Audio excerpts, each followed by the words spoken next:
que bom que você veio!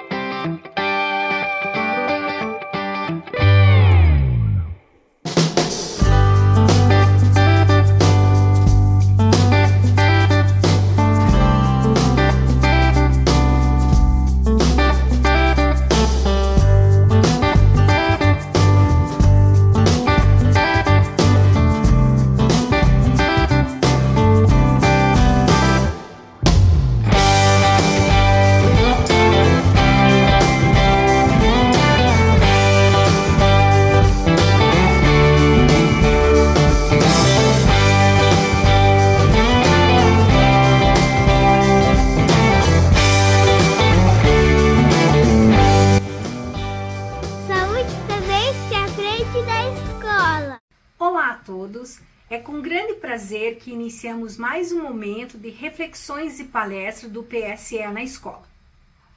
O programa Saúde na Escola é uma ação nacional e que tem por objetivo a abordagem de temáticas importantes da saúde, relacionando a qualidade de vida e bem-estar da criança, do adolescente e da comunidade escolar.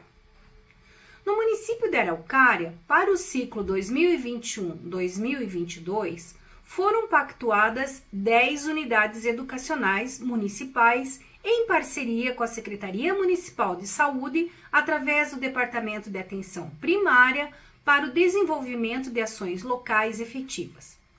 Hoje, no nosso encontro, temos como temática saúde bucal, ocular e auditiva. Para iniciar, vou solicitar que todos os palestrantes façam a sua audiodescrição e saudação inicial. Começando por mim. Eu sou a professora Carla, professora da Rede Municipal de Educação de Araucária, atualmente assessora de projetos e educação ambiental da Secretaria de Educação do Departamento de Articulação Pedagógica. Sou uma mulher de pele branca, olhos azuis, uso óculos, cabelos castanhos e grisalho na altura do ombro, uso uma blusa preta e ao meu fundo tem uma parede cinza com figuras geométricas. Falo da cidade de Araucária. Como convidadas para a palestra de hoje, temos 5 profissionais de excelência.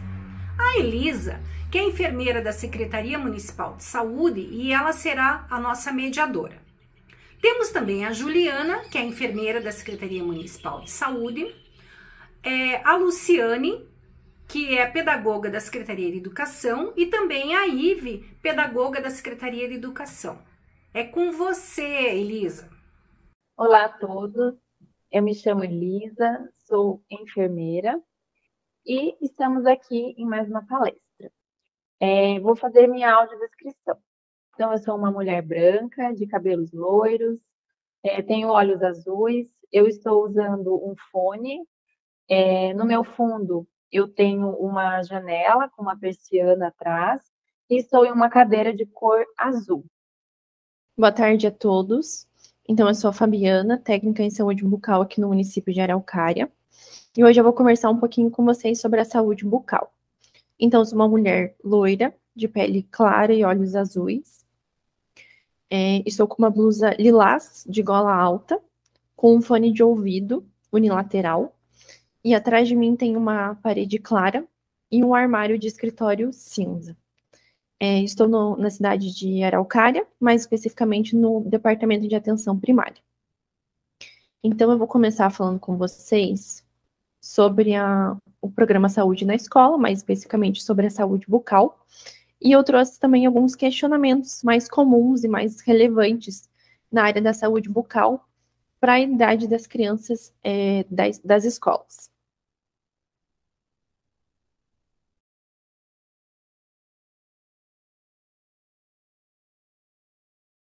Fabiana, a gente vai iniciar com algumas perguntas e gostaríamos que você nos auxiliasse com as respostas dessas perguntas. Então, como os pais ou responsáveis, eles podem cuidar da saúde bucal das crianças? Então, Elisa, primeiramente, eles devem realizar a higienização regular, então fazer a escovação com as crianças. Claro que vai estimular a autonomia da criança, deixar ela fazer sozinha, ensinar ela, mas ao mesmo tempo reforçar essa escovação porque muitas crianças ainda não têm coordenação motora suficiente para fazer escovação sozinha. Então, por isso, elas precisam do auxílio dos pais para fazer essa higienização, principalmente passar o fio dental. A escovação deve ser feita no mínimo 3 vezes ao dia, né? Então, após as principais refeições. E a principal escovação é antes de dormir. Por quê? A criança vai ficar no mínimo 8 horas, de 7 a 8 horas, dormindo. Se ela ficar todo esse tempo com a boca suja, com açúcar, principalmente as crianças que tomam leitinho, né, antes de dormir, vão ficar com o dente muito tempo com açúcar parado ali na boca. E isso é muito fácil de dar cárie. Então, a principal escovação realmente vai ser antes de dormir, até por conta da salivação, que diminui enquanto a gente está dormindo. E a saliva, querendo ou não, ela ajuda na limpeza dos dentes, né? Na limpeza química dos dentes. Então, por isso, a escovação mais importante é à noite e bem importante também, passar o fio dental nas crianças. Por quê? Pode dar cárie no meio dos dentes, entre os dentes, por não passar o fio dental.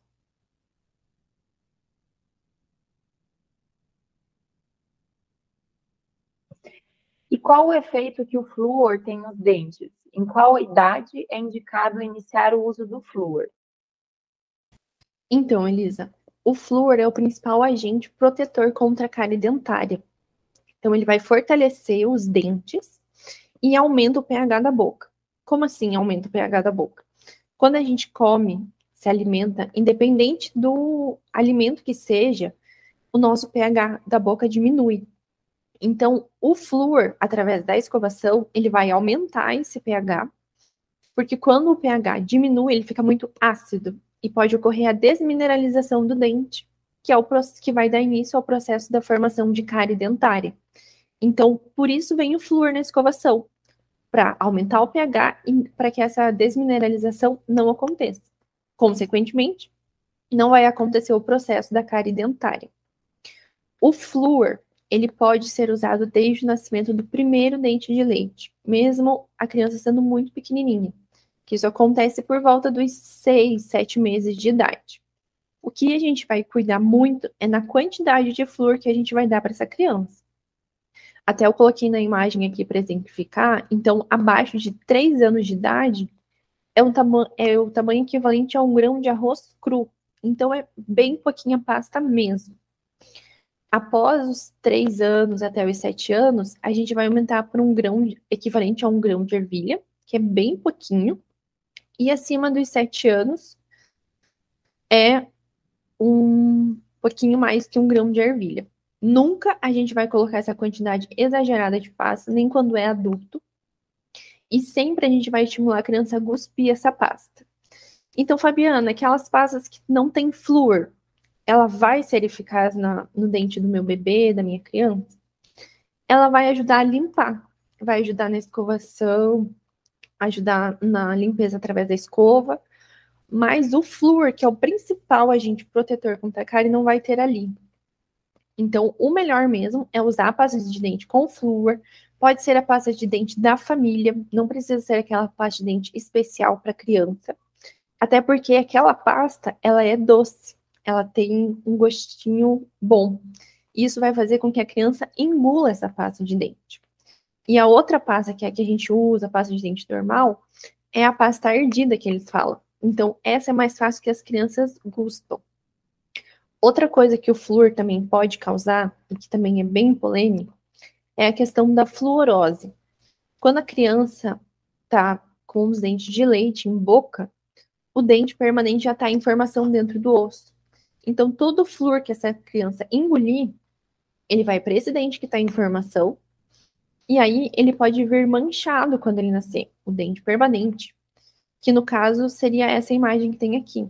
É uma mancha mais branca que o dente. Dependendo da quantidade de flúor que a criança engole, essa mancha pode ser mais amarelada ou até mais amarronzada. E daí, no caso, é uma fluorose muito severa. Mas o mais comum que a gente vê em muitas crianças é essa mancha mais branca mesmo que o dente, porque não foi uma quantidade tão grande de flúor que essa criança engoliu.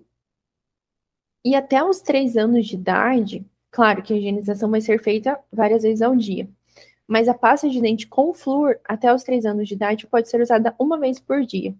Nas outras escovações, você pode usar a pasta de dente sem o flúor, não teria problema. Mas, assim, o que não pode é nunca usar o flúor, porque é ele que vai realmente prevenir contra a cárie.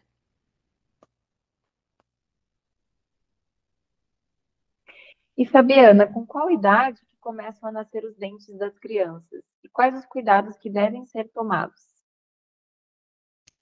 Então, os dentes de leite, eles começam a nascer por volta dos 6 meses de idade, podendo ser 2 meses antes, 2 meses depois, depende muito da criança. Tem criança, sim, que com 4 meses já tem os dentinhos de leite. Tem crianças, às vezes, que até com 1 ano não nasceu nenhum dentinho.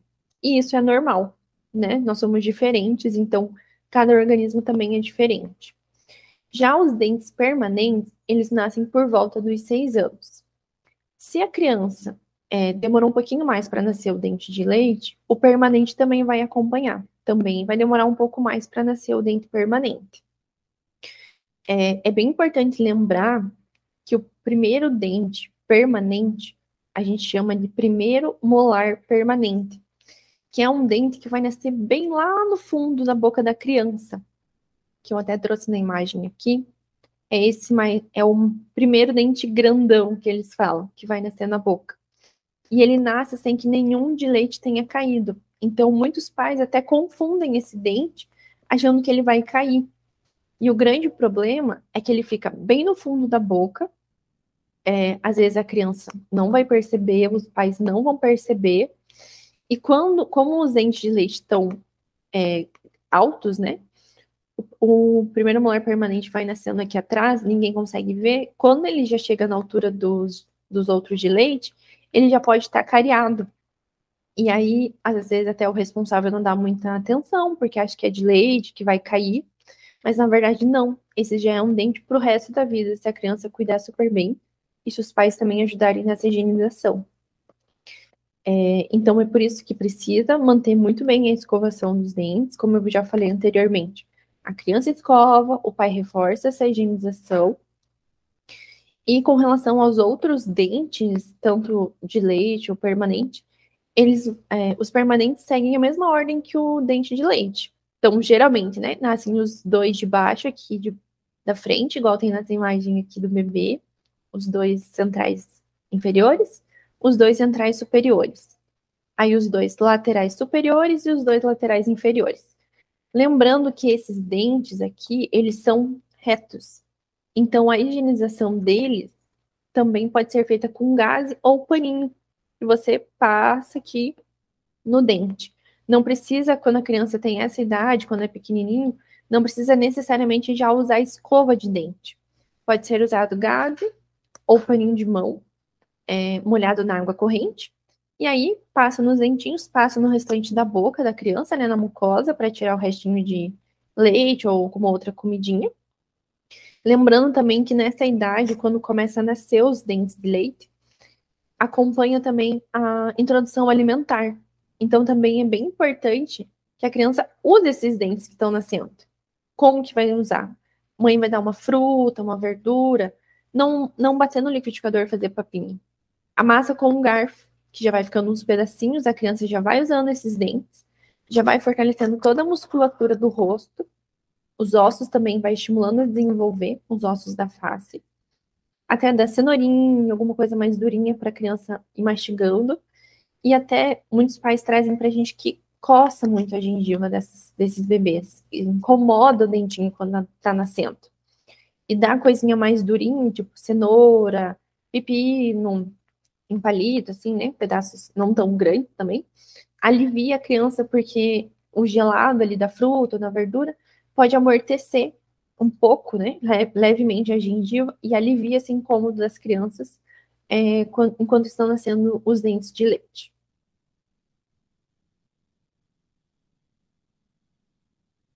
E o que é a cárie de mamadeira? Como ela é causada?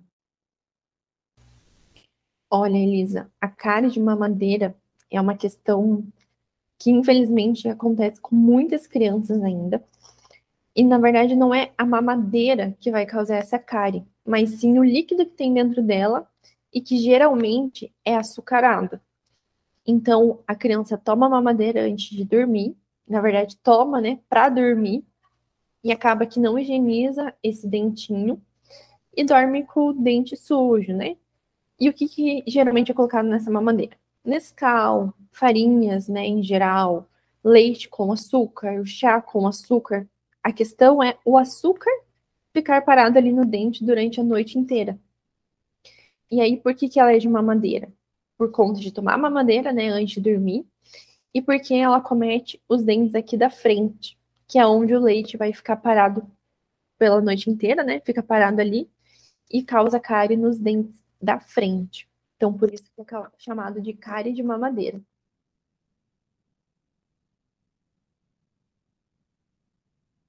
E é verdade que o uso de antibiótico acaba enfraquecendo os dentes? Não, o antibiótico não enfraquece os dentes. Muitas mães também questionam isso com a gente na unidade de saúde. O que acontece é que o que vai causar cárie, o enfraquecimento do dente, é a formação da cárie ali no dente. Isso acontece por conta do açúcar que tem no antibiótico. Criança toma antibiótico em forma de xarope e ele é muito açucarado. Então, geralmente, a criança também toma esse antibiótico antes de dormir ou até mesmo de madrugada. E é a mesma questão da cárie de mamadeira. O dente fica sujo por muito tempo com um líquido muito açucarado. E aí isso vai causar cárie. Então, às vezes a criança toma, não é só 7 dias de antibiótico, ela tem às vezes uma infecção que não cura, fica muito extensa, às vezes 7, 14 dias, um mês, às vezes fica tomando antibiótico. E é muito recorrente. Então, não é o medicamento o antibiótico que vai causar essa cárie, e sim o açúcar que contém neles. Então, por isso que é importante organizar os horários de forma que não precise tomar o medicamento de madrugada. Se tomar antes de dormir, já escova o dentinho e vai dormir. E se acontecer, né, de ter que tomar de madrugada, tentar higienizar esse dente da criança. Claro que se a criança tomar antibiótico uma vez ou outra, é muito difícil disso acontecer. Essa cárie por conta do antibiótico vai acontecer em crianças que tomam antibiótico muitas e muitas vezes seguidas.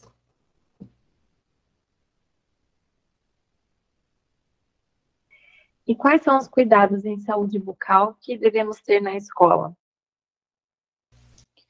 Então, na escola, sempre que possível, realizar a escovação após as refeições. As equipes de saúde bucal têm um trabalho bem bacana nas escolas, em que é entregado kit de higiene bucal, então vem a escova, pasta, o fio dental, um para cada aluno. Quando a gente consegue, a gente também vai na escola para fazer escovação com esses alunos, mas não é uma atividade que a gente consegue fazer diariamente. Então, a gente sempre incentiva as crianças que são maiorzinhas, que já conseguem fazer a higienização sozinhas. Às vezes, eles mesmos pedem a escova para os professores e vão lá e escovam. Ou se os professores conseguirem dedicar um tempinho ali, dar a escova para todo mundo, coloca a pasta de dente, e para que eles tenham esse momento também de higienização após as refeições na escola, que é onde eles passam mais tempo. Outra coisa também que pode ser feita é promover atividades de incentivo à escovação.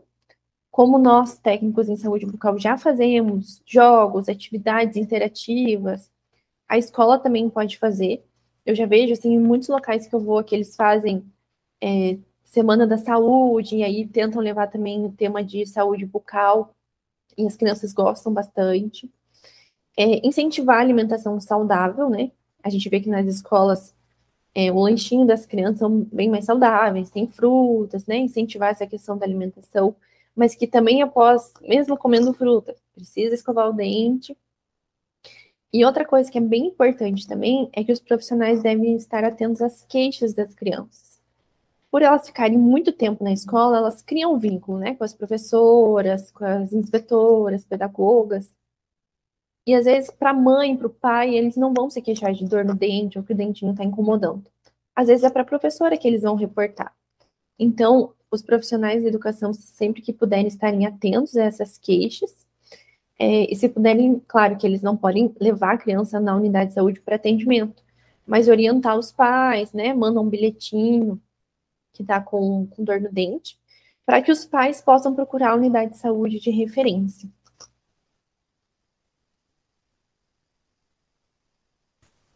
Então é isso, gente. Muito obrigada. Eu agradeço pelo convite. Eu trouxe para vocês com relação ao atendimento odontológico nas unidades de saúde, né? Principalmente para as crianças quando precisarem de atendimento. As unidades urbanas, elas funcionam de segunda a sexta. Algumas unidades funcionam no período das 7 da manhã às 7 da noite e outras das 8 da manhã às 5 da tarde. Então, por isso é preciso verificar na sua unidade de referência qual que é o horário de funcionamento. Lembrando que todas as unidades urbanas possuem um atendimento odontológico, tem um dentista, um técnico auxiliar que estão disponíveis para fazer o seu atendimento. As unidades rurais, elas funcionam também de segunda a sexta, porém no horário das 8h30 às 4h30.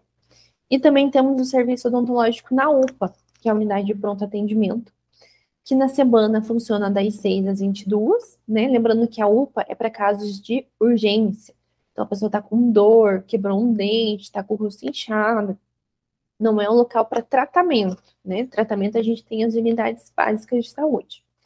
Então, a UPA vai funcionar de segunda a sexta, no sábado, das 8 às 6 da tarde, e no domingo e feriado, das 10 às 4 da tarde. Então, é isso, gente. Qualquer dúvida, eu estou à disposição também. E qualquer dor, ou precisa fazer uma limpeza, restauração, enfim, pode procurar a unidade de saúde básica mais perto da sua casa, que eu tenho certeza que vai ter uma equipe esperando por vocês. Muito obrigada. Agradeço muito a participação da Fabiana, né? A gente vê como é importante esse cuidado com a saúde bucal e aprendendo, né? Todos os dias a gente aprende um pouco mais, né? As questões ali da criança, do bebezinho, né? Dos dentes. Então, é muito importante essa parceria com, né, educação e saúde, o pessoal da odontologia, né? Que tem um trabalho muito importante e específico dentro das unidades de saúde, né? Então, agradeço muito a participação da Fabiana, né, por nos trazer tantas informações pertinentes aí sobre a saúde bucal.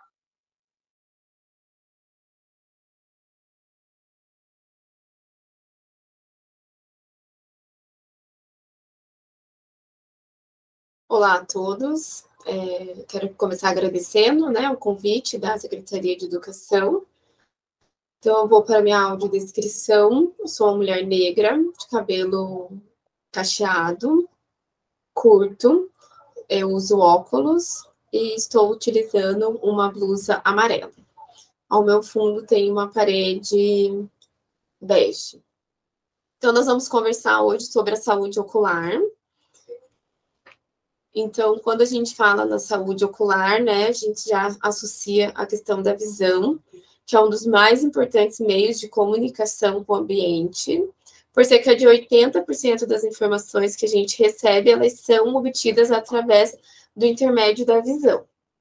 Então, é um dos mais importantes sentidos no desenvolvimento físico, psicoemocional e cognitivo normal da criança. Não só físico, mas também psicoemocional, porque a gente lembra das questões, né, de contato visual e tudo mais na criança, que é importante para o desenvolvimento das relações e das questões emocionais propriamente ditas. A visão, então, ela amadurece, né, durante a primeira década de vida, e a gente considera o período mais crítico os primeiros 18 meses. Então, quando a criança nasce, ela ainda não enxerga claramente, né, ela vê mais vultos, e ao longo, né, do desenvolvimento infantil, ela vai criando essa visão, né, mais parecida, mais próxima com o que a gente vê na fase adulta, que é uma visão nítida, né, uma visão mais clara. O desenvolvimento motor e a capacidade de comunicação, então, ela pode ser prejudicada, né, quando a gente tem uma deficiência visual ou mesmo a diminuição da acuidade visual, que a gente chama. Então, é aquela criança que não consegue ainda ver, né, enxergar claramente as coisas. E aí a gente traz um dado aqui bem importante da Organização Mundial da Saúde, que cerca de 1,4 milhão de crianças, né, possui a deficiência visual no mundo. É um número bem significativo. E que a cada ano, aproximadamente 500 mil crianças ficam cegas, e em torno de 60% dessas 500 mil crianças morrem na infância. 80% das causas de cegueira infantil, então, são preveníveis ou tratáveis. Bem importante a gente lembrar, né, dessa referência, porque quando a gente pensa que 80% dos casos são preveníveis ou tratáveis, a gente consegue evitar, então, a gente chegar no ponto da cegueira, né? E aí a gente tem alguns sinais que é importante a gente observar nessas crianças. Então, eu trouxe aqui por faixa etária, então a gente dividiu primeiro para as crianças de 1 a 3 anos, que a habilidade de fixar luz e objetos. Então, a criança não consegue fixar o olhar quando você coloca um objeto ou uma luz na frente dela. E quando você movimenta esse objeto ou movimenta a luz, ela não consegue seguir esse movimento. Então, esse é um sinal de alerta. Quando você oclui um dos olhos, né, seja ele o direito ou o esquerdo, como está na imagem da menina aqui, e você movimenta o objeto, a criança tem que continuar procurando por ele, né? Então, ela tem que conseguir visualizar esse objeto, mesmo estando um pouco para a direita ou um pouco para a esquerda, porque nós temos essa visão periférica. Então, se a criança não está conseguindo visualizar esses objetos, também já é um sinal de alerta, né, para a gente procurar alguma ajuda. E aí, nas crianças de 3 a 5 anos, né, nós temos como os principais sintomas o lacrimejamento. O lacrimejamento, ele não é uma condição natural, então ficar lacrimejando o dia todo ou durante longos períodos é um sinal de alerta.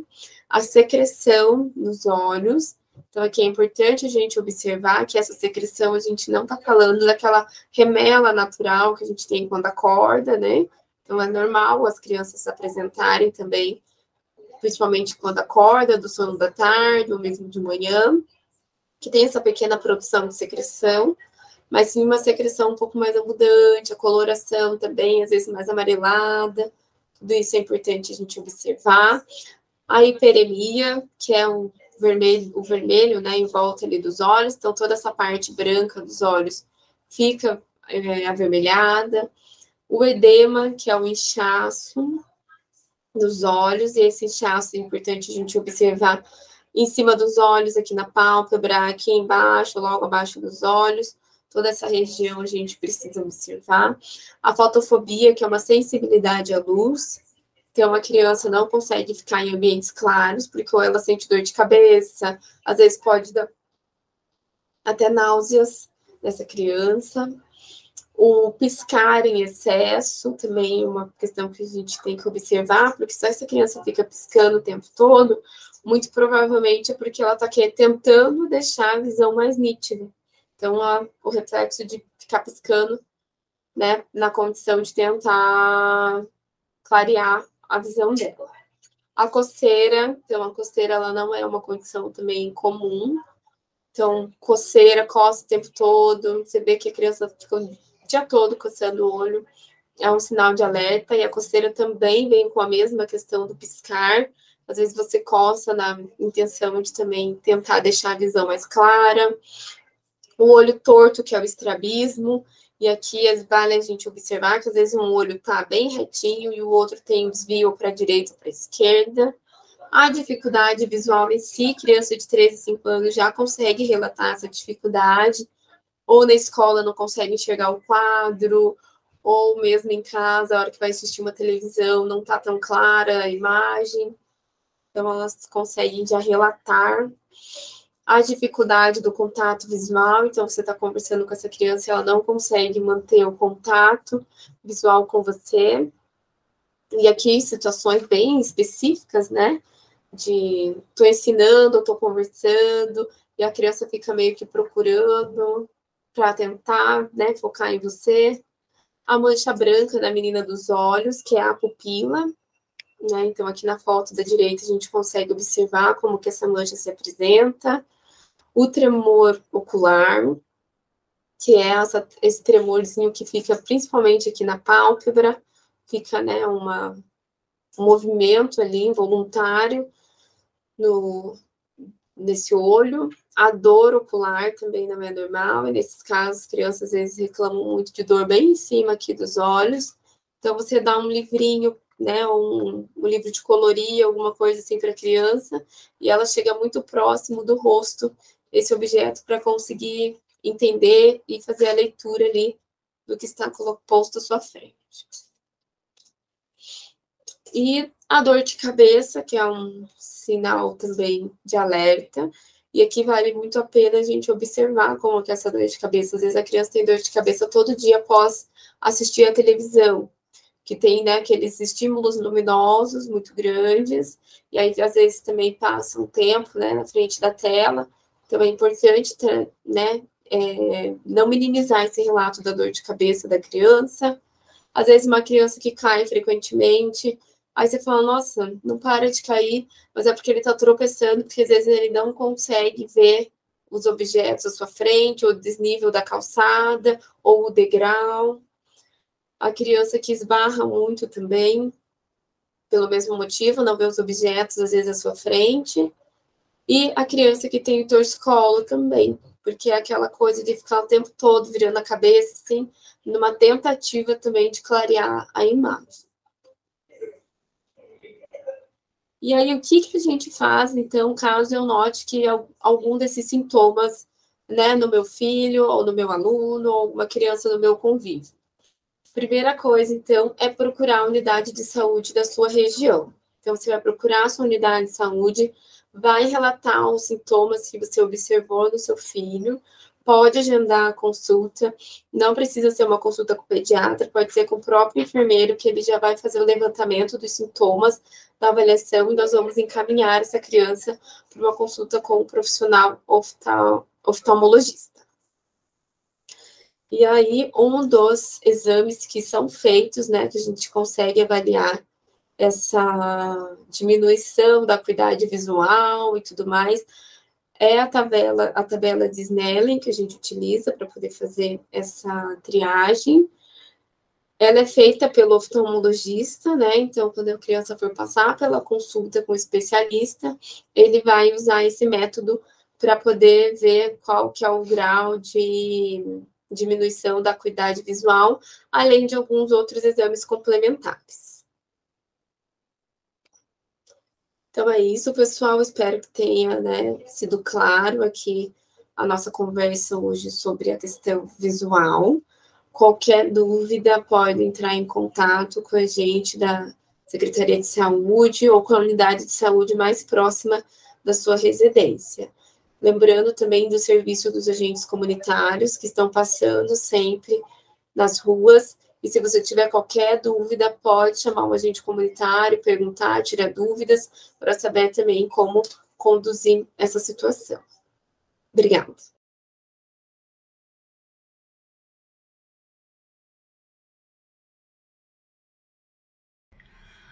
A Luciane Joelma Basso, ela é pedagoga da SMED, graduada em Pedagogia pela Universidade do Oeste Paulista, especialista em Educação Especial, atua como professora do Centro Municipal de Atendimento Educacional Especializado, Área Visual. Com você, Luciane. Eu vou iniciar fazendo a minha autodescrição. Eu sou mulher, tenho a pele clara, cabelos na altura do ombro, de cor castanho claro. Estou vestindo um casaco na cor verde claro e também uma blusa na cor cinza. Ao meu fundo tem uma janela e uma cortina amarelo claro.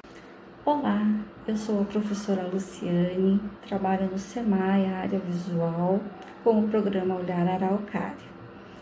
E hoje eu estou aqui gravando esse vídeo para contar para vocês um pouquinho sobre como é esse programa, como funciona, qual o objetivo e o seu público-alvo.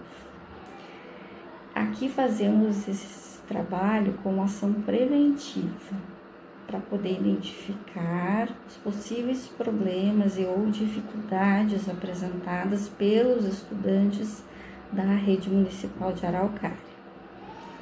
Qual é o público-alvo?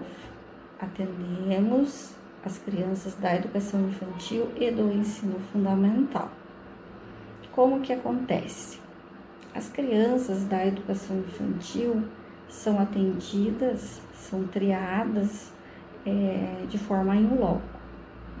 Eu vou até os CMEs, até as unidades, conforme agendamento prévio, né, com os diretores, e eu faço a triagem visual, a acuidade visual das crianças matriculadas no Infantil 5. Tá? Para isso, nós usamos uma escala de medidas que se chama Lighthouse e ela é utilizada com desenhos, né? Os ortótipos da tabela são desenhos para que as crianças da educação infantil 5 consigam reconhecer. E para os alunos menores, né, de 5 anos, é feita a nível de observação do professor. Então, o professor vai observar alguns sinais de alerta, alguns possíveis sinais ou sintomas que a criança está apresentando.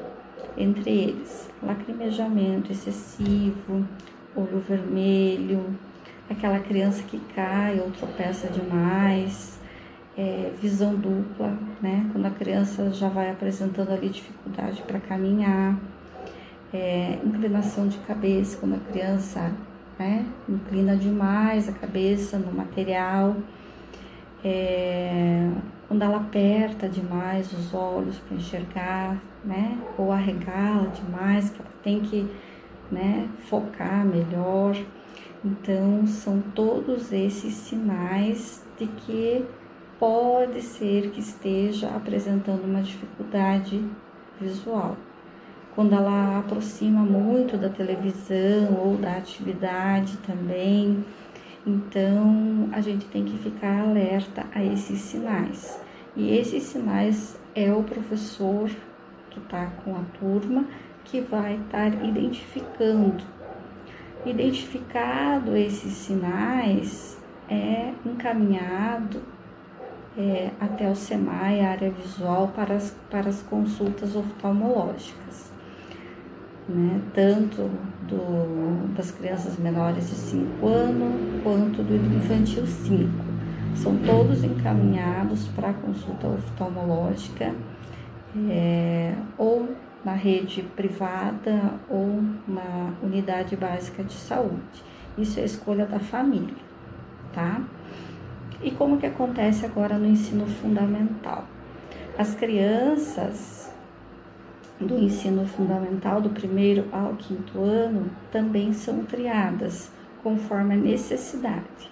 O professor ou o pedagogo da unidade educacional encaminha essas crianças para o SEMAI, área visual, e nós agendamos um horário para fazer a triagem.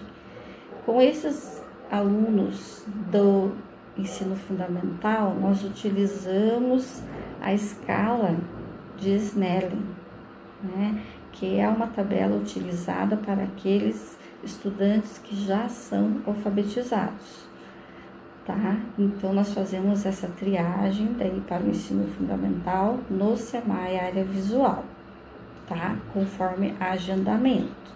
A gente divulga um número de WhatsApp para que os diretores ou os pais possam estar agendando conosco. Identificado o problema ou a dificuldade, também eles são encaminhados para consulta oftalmológica, né? E após isso, a gente aguarda a devolutiva dessas consultas, né? Tanto dos pedagogos, dos diretores, das famílias, para que a gente possa orientar melhor em relação à dificuldade visual ou não. Então, a gente dá um retorno, né, para a escola ou para a família, né, sobre o diagnóstico ou prognóstico que o médico indicou. Então, basicamente, é esse o trabalho, né, do SEMAI Área Visual. Lembrando que esse trabalho é desenvolvido por professores especializados na área visual, né? Hoje eu estou neste programa, né, o dia todo, então, lembrando que a gente tem todo esse cuidado, né, da gente estar na hora de fazer essa triagem, né, para a gente observar bem as crianças, para que a gente possa, né, dar o melhor encaminhamento possível. Então, eu acho que é isso. Qualquer dúvida a respeito deste programa, estamos à disposição aqui no SEMAI Área Visual, e espero que todos tenham entendido, né? E me coloco à disposição para possíveis dúvidas, tá bom? Obrigada.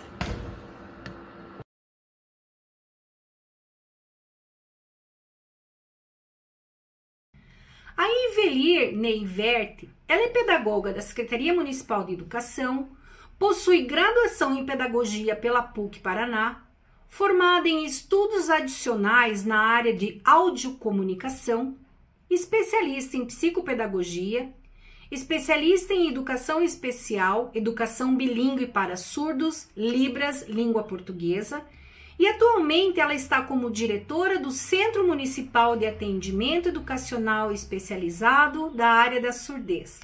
Com você, Ivelir. Olá a todos, eu sou Ivelir Neivert, trabalho no Centro Municipal de Atendimento Educacional Especializado na área da surdez, e agora eu vou fazer minha autodescrição também. Eu sou da pele clara, tenho 1,65 de altura, tenho os cabelos castanhos na altura do ombro, liso, tenho os olhos castanhos também, estou sentada aqui na minha sala, no meu ambiente de trabalho.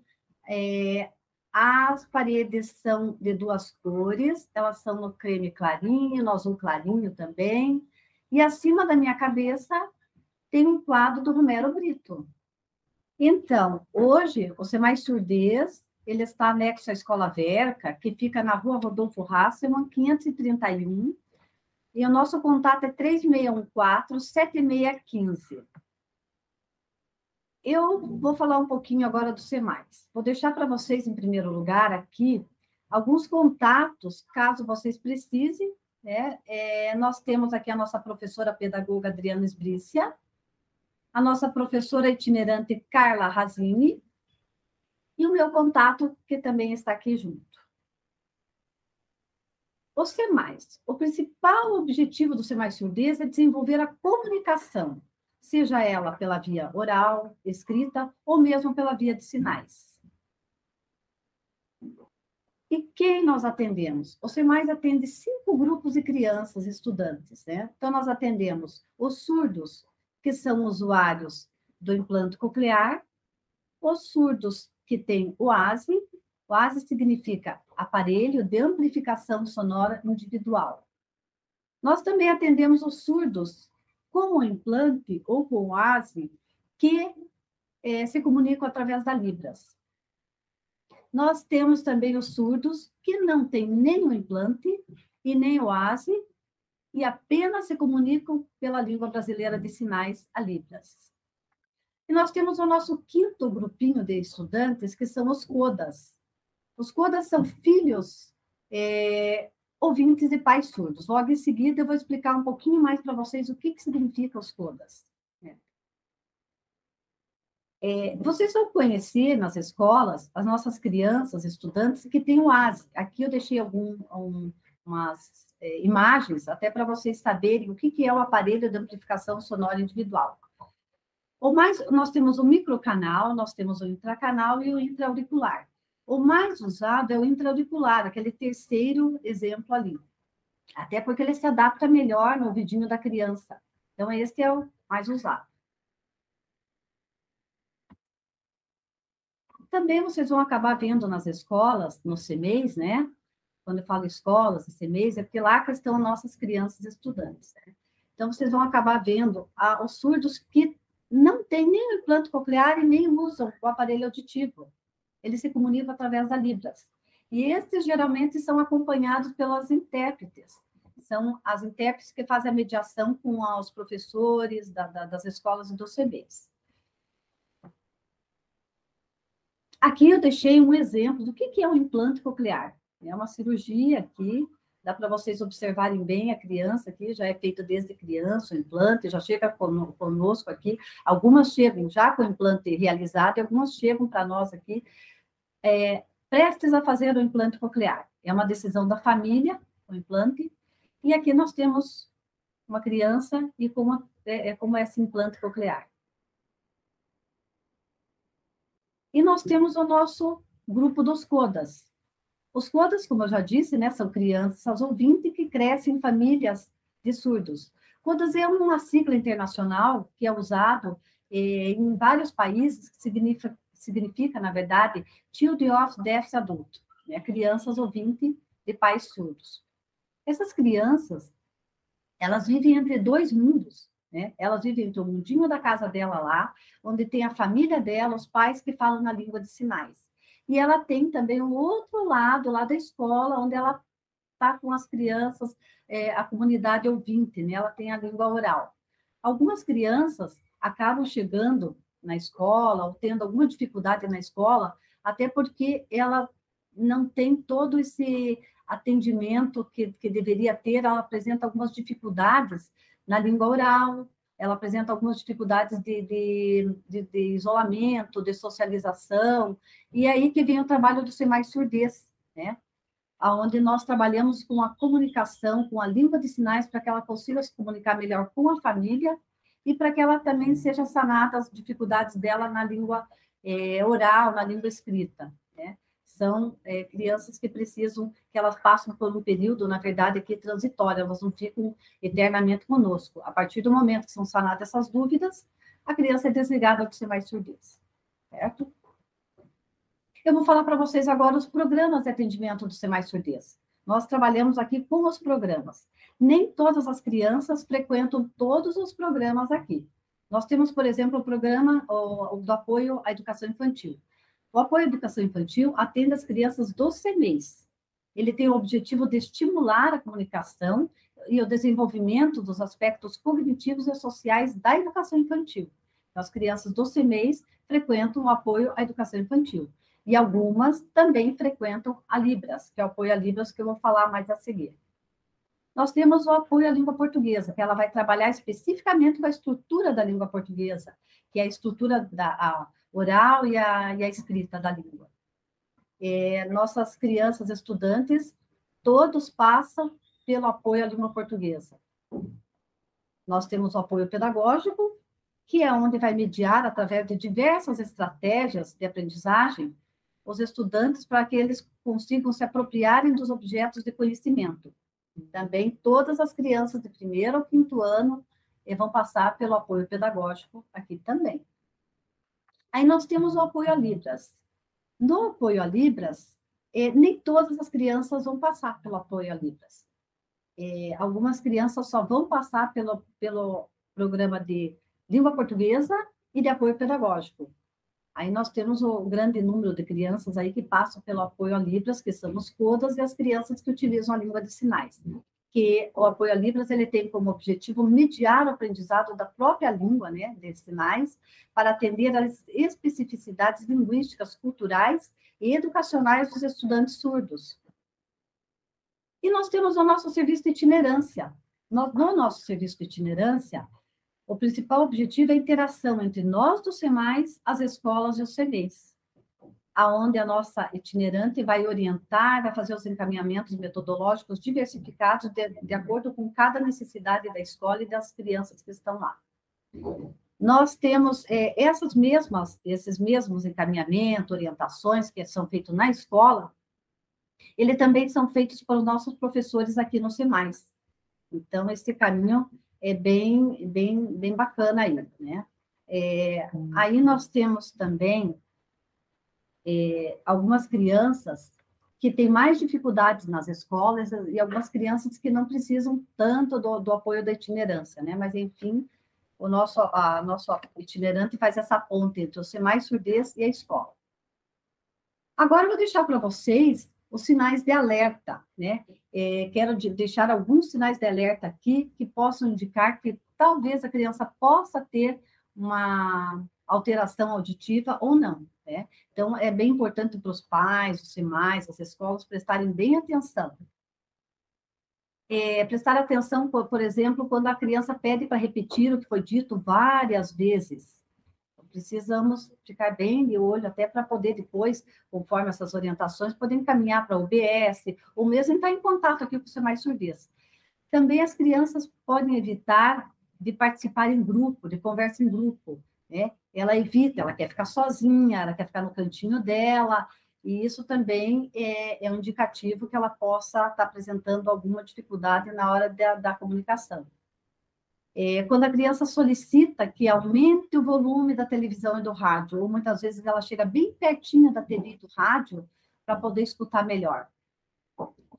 Ou ela reclama de zumbido nos ouvidos, por exemplo, de dor de ouvido, ela tem otite de repetição diversas vezes, aí, então precisamos estar de olho nisso também.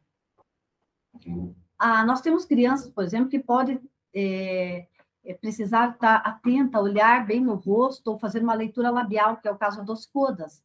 Eles têm esse costume de fazer a leitura labial por causa da família, que os pais fazem a leitura labial, eles fazem a leitura labial também. Então, nós temos que estar bem atentos. Nós temos crianças que não percebem sons baixos no ambiente, ou às vezes até nem sequer prestam atenção em barulhos repentinos. Também é um indicativo, né? Crianças, por exemplo, que têm um atraso na fala ou têm problemas de não pronunciar direito algumas palavras. Então, esses aqui são alguns sinais de alerta que nós precisamos estar atento aí para fazer o encaminhamento aí para a UBS, até para uma melhor investigação, né? Ou mesmo ligar para nós do SEMAI, que a gente vai até a escola e acaba entrando em contato com vocês, né? Então, é isso. Eu quero agradecer a todos aí, me colocar à disposição, o SEMAI está de portas abertas aí, e também, como Paulo Freire diz, a comunicação verdadeira não nos parece estar na exclusiva transferência ou transmissão do conhecimento de um sujeito a outro, mas em sua coparticipação, no ato de compreender a significação do significado. Quero agradecer a todos e muito obrigada. Agradeço as excelentes contribuições e trocas de experiências e conhecimentos. Para finalizar, destacamos a importância da parceria da saúde e educação municipal para articular mecanismos de apoio e redes de proteção, assim como a necessidade da parceria entre escola e família para garantir a qualidade de vida de toda a população. Esta palestra ficará disponível no canal Educação Araucária para acesso de todos os interessados sobre as temáticas. Lembrando que para aqueles que desejarem a certificação, o link do formulário será disponibilizado ao final do ciclo das palestras e permanecerá até o dia 10 de novembro aqui na descrição do vídeo do canal Educação Araucária. Agradecemos a presença de todos e até a próxima palestra do mês PSE na escola. Obrigada e até a próxima.